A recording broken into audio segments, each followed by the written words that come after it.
improv troupe feel out of sorts? Is that like they're prepared for anything but not that? I need something that's like a stool for me to stand near, or else I don't know how to be funny. Hi. Oh my God, I'm so happy to be here. I love this festival so much. It's my 7-year-old daughter's 7th birthday today. So I just tucked her into bed and then left her to come downtown and make fun of her in public. That's the life she's growing up with. It's kind of a thing in our family. We give each other for our birthdays mixed feelings. It's like the #1 present that we pass back and forth. Because I have these 2 kids, 7 now and then 4, and I turned 40 earlier this year. Thanks. And I know. And I was being like mopey about it, and my kids couldn't understand because they're at that age when every birthday is wonderful, and they were like, "It's a big one, right?" I'm like, "Yeah, it's 40." You know, I was being real 39 about it. You know? And my 7-year-old was like, "Why are you sad?" And I was like, "I don't know." And she said, "Is it because this is the year you start to forget your childhood?" Yeah, I was like, that wasn't what I was sad about before, but now that you've planted that existential nightmare into my head, that's definitely what I'm sad about. Thanks. Why did I make you? So what they did was very sweet. My girls got together in the room, they made a little plan, they came back and they said, what we're going to do for your birthday to remind you of your childhood so you can remember it for like one more day is do something that reminds you of your childhood on your birthday. Yay! And they were like, hey, well, what's stuff that's from your childhood? And I'm like, oh, gather around, let me tell you about the 80s. So I had to like explain to them all sorts of things that they'll never have to really deal with in their lives. Just stuff like rotary phones and cassette tapes and AIDS and stuff like that. And they weren't really grasping any of those concepts. And so they finally gave up and just said, just tell us your favorite food from when you were a kid. I was like, oh, I know that one. That's a good one. You see, I grew up in way south of Denver in rural Colorado, and every Thursday my family, for a special treat, took us to a very special restaurant. It was the only Mexican restaurant, authentic Mexican restaurant in our area, and we went there every Thursday. Maybe you've heard of it. It's called Chili's. You've heard of it. So we went there every Thursday, and we got the fajitas, and we had a great time. And that was my favorite meal. Don't laugh at me. That's what the wait staff pronounced it as fajitas. At Chili's in the 80s in Colorado until we got the internet. That's how we did it, okay? Shut up, Guadalupe. Okay, so...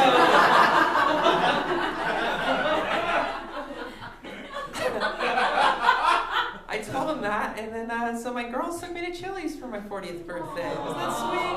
I mean, their allowance didn't cover it. We more kind of went Dutch to Chili's.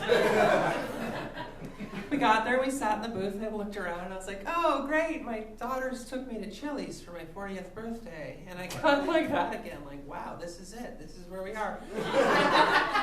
And we ordered some fajitas, and of course, my kids are native Texans, and I'm a good cook, so they've had fajitas before. And then they come to the table, and we wrapped them up, we took a bite, and they looked at me, and they were like, this was your favorite food? And I was like, no, you don't understand. I know I was sheltered, but I swear to God, in the 80s and 90s, Chili's had it going on. They were putting mesquite in there. It was like vaqueros on the open plain. Like, it was the real deal. And then something happened about 15 years ago when they started buying their meat after Taco Bell. I don't know what it was. Did 9/11 happen to Chili's specifically? Because it's really gone downhill.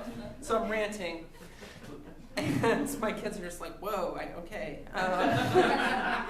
And then they start striking up conversation. They start getting really interested in the waitress. Like, they want to talk to the waitress, and I know what they're trying to do. You know, they're trying to drop the dime on me to the waitress that I'm transgender. And I am, and that's the truth, and I don't mind them telling. It's just that they always take it one step too far, and before I know it, some poor American worker's getting $2.13 an hour to hear a 4-year-old describe the shape of my... It's It's too much. It's just too much, and I don't know how to cut them off. So I'm kind of playing goalie with my 4-year-old because she's the one who's really excited about all the parts of my body. And so my 6-year-old sneaks around my back, and she's the one who tells the waitress that it's my birthday. And what happens next? Yeah, all the little zombie waiters and waitresses come out of the corner and then form up in mass and get a plate with a pile of dog shit on it and another pile of listeria on top of that and then a single candle, and then they float it out to me and drop it on the table, and I'm just embarrassed as hell. And my kids are excited because, of course, this is the big moment in a birthday. This is the cake, the song is going to happen. Oh, and yeah, they sang the song. What song did they sing, right? Well, you know it. Hey!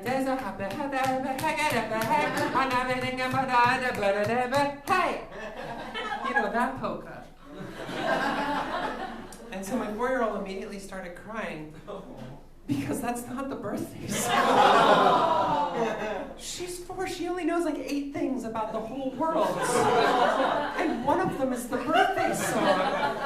And these assholes fucked it up. On her mom's big day, she was livid. She was bawling, and the waitress was like, "Oh, I'm sorry, did we sing too loud?" And she's just, she can't even talk. So like a good mom, I interpreted for her. And I said, "Oh, I'm sorry. She's just upset because that wasn't the birthday song and these fajitas taste like shit." I can say that, I'm 40. You can say whatever you want at Chili's when you turn 40. It's a thing. Anyway, the waitress actually did something that turned the entire evening completely upside down. Like actually made it a wonderful experience. Made me a Chili's Rewards member for life. She went next to the booth and squatted down, got right on my 4-year-old's level, like straight eye to eye, and looked at her and said, "Oh, honey, everything here is fake." And my 4-year-old immediately stopped crying, and her eyes popped out of her head because you understand, she just went from regular brain to galaxy brain in one panel.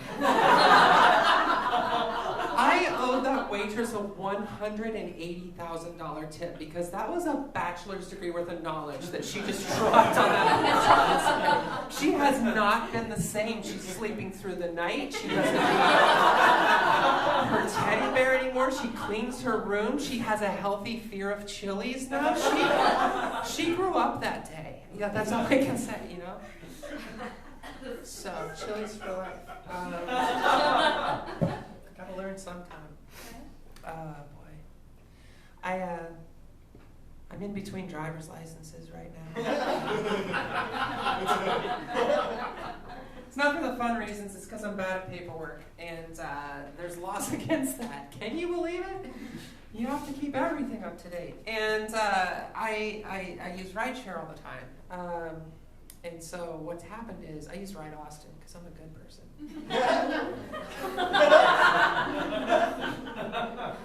You groaned like I was going to say, "Oh, no, I didn't really mean that." No, I fucking mean it.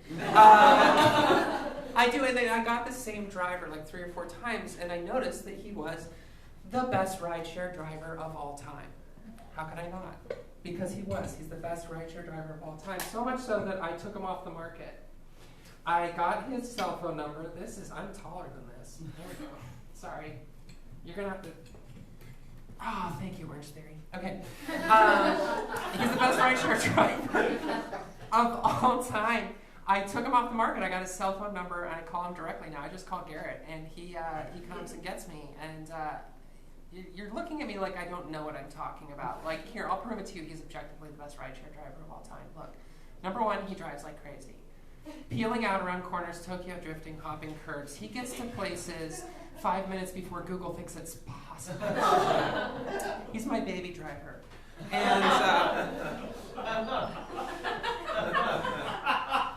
And then he also plays the best music of all time. And if you're wondering, like, what's the best music of all time? Well, obviously it's music you heard too much when it first came out, but now it's been so long that you're kind of excited to hear it again. Yeah, that's the best music of all time. He plays it off of CDs. That's how you know.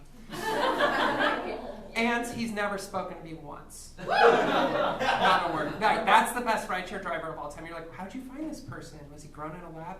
No, he's deaf. That's how that works. But he's the best. I love Garrett. So it's great to have a deaf driver. He's the best. But there was one day picked me up for work early in the morning, and he was playing Faith Hill's "Breathe." Right. It's a banger, right? Yeah, totally. Like you just got dressed for work. You've got all your makeup on. You're ready to Sigourney Weaver the day. You know, and everything's Faith Hill's "Breathe." A lot of people will go, "This Kiss," but that's an evening song. We're talking morning song. If you don't know.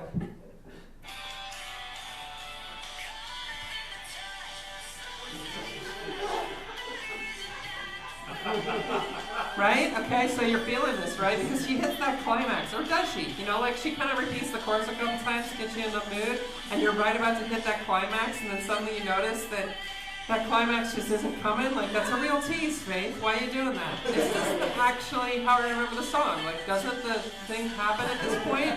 Am I listening to the same 12 seconds of Faith Hill's "Breathe" over and over again because the CD is skipping?